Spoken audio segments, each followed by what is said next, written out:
მოკლედ რომ გითხრა ჩემო დაიწყო ვარ 38 წლის. დღეს თავი მახსოვს ვაჭრო ქუჩაში.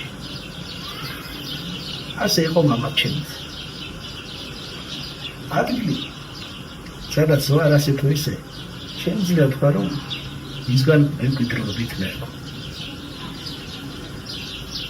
კიდე ყველაფერს რაც ლიტერატურას ეხება. როდესაც არ გაქვს შენი საკუთარი ადგილი, რომელზეც ვერავინ მოგედავება, ამაზე გეტყიერება რა არის. მიყვარს ჩემი ქალაქი, ჩემი ქუჩები. არ წავიდოდი მცხეთში სამუშაოდ. მე მაქვს იმედი რომ ოდესმე მე და ჩემნაირი კიდევ 1000-ობით მოვაჭრეს, მოგვეცემა შანსი ვაკეთოთ ჩვენი საქმე. ლეგალურად რა თქმა უნდა. მინიმალური დანახარჯები. რომ ჩვენი ოჯახები ყოველდღიურად ვარჩინოთ. რაც მიზერული თანხამაიც ვიშოთ. აი ეს ის თქვაც მინდა. ჩემი გულით გეკლა.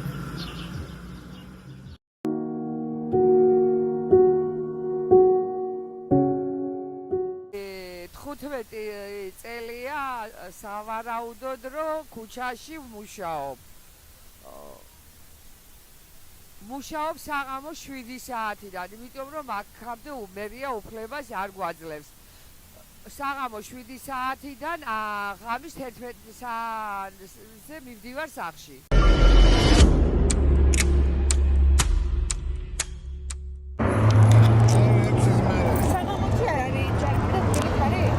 საღამოთი მაინც ეხლა თვალებს ხუჩავენ და როცა უნდა თვაში დაგაჭანი შეიძლება რეიდი მოაწყონ ეხლაც მოვიდნენ დაგაჭანი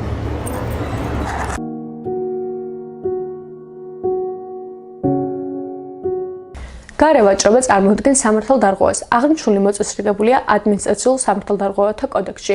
კონკრეტული სანქციები არსებობს ამასთან დაკავშირებით. პირველ რიგში მოქალაქემ სამართალდამცველს უნდა წარუდგინოს თავისი პირადობის დამადასტურებელი დოკუმენტი. ის დაჯარიმდება 20 ლარიანი ჯარიმით და მოხდება ქონების კონფისკაცია.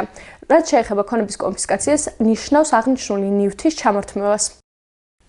მერიამ გარემოვაჭრეებს ალტერნატივად შესთავაზა ქონების იჯარით აღება, მაგრამ ეს ალტერნატივა რამდენად გამართლებულია, სადაო საკითხია, რადგან გარემოვაჭრეები მიდრეკილები არიან სიდუხჭირისკენ და იჯარის ქირის გადახდა ყველას არ შეუძლია.